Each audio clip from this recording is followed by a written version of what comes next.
Okay, starting with adjectives.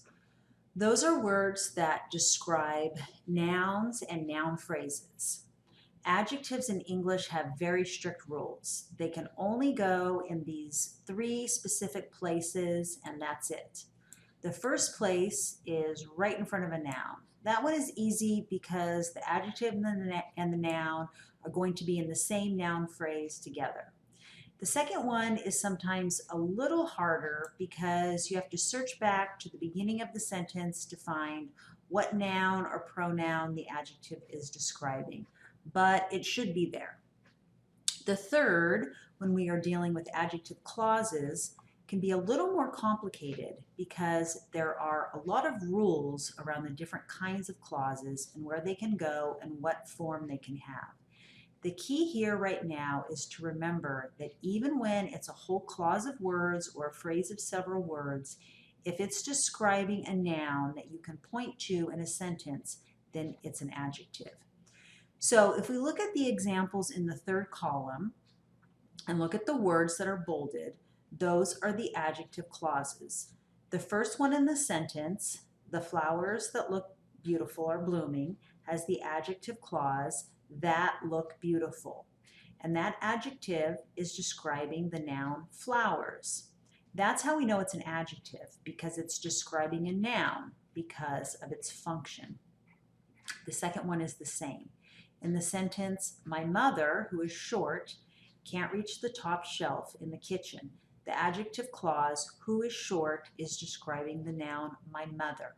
You'll also notice that this adjective clause has commas around it, and that's just because it's what's called an unnecessary or non-restrictive adjective clause. It's giving extra information because I only have one mother and you don't need me to tell you that she's short for me to identify her. But that's just a little detail about punctuation that you don't need to remember right now. Moving on to adverbs. Adverbs are also describing words, but they are much looser in their rules than adjectives. They can describe verbs, adjectives, and even other adverbs. Basically anything except nouns.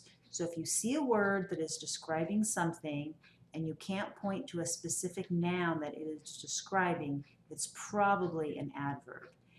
There are words and phrases that describe the time, the place, the manner that something happens. There are different kinds of adverbs in English, and they follow all different types of rules and do different functions. The important thing about adverbs is that you are able to distinguish between adverbs and other main parts of your sentences like nouns and verbs. A lot of adverbs are extra pieces that we can ignore when we are analyzing the clauses of our sentences.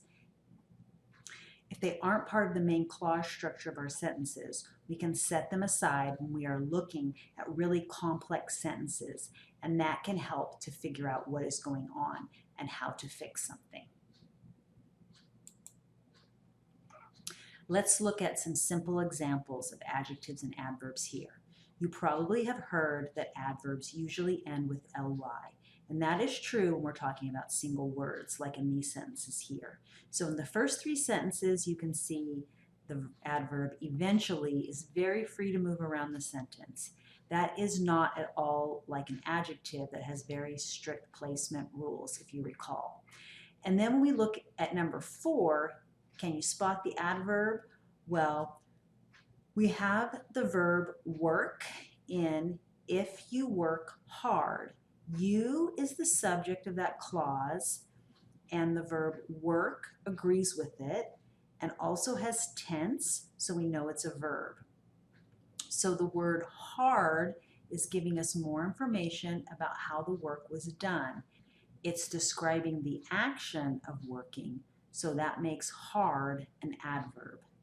Now, in sentence 5, let's look at if you do hard work. In this case, work is not a verb, it's a noun.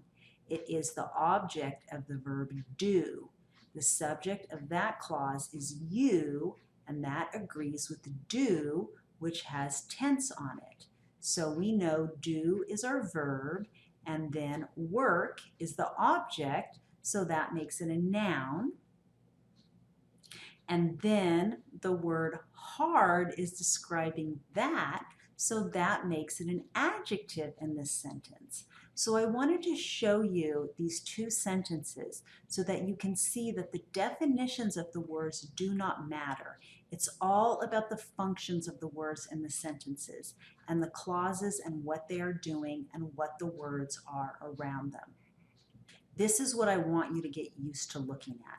It's definitely a different way of analyzing grammar, but if you can train yourself to look at sentences this way, and if you can learn the basic sentence patterns of English, and there really aren't that many of them, then you will be able to fix your own sentences when you have errors in them.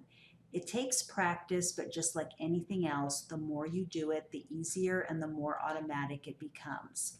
That's all for the describing words, adjectives and adverbs. The final video is on conjunctions and prepositions.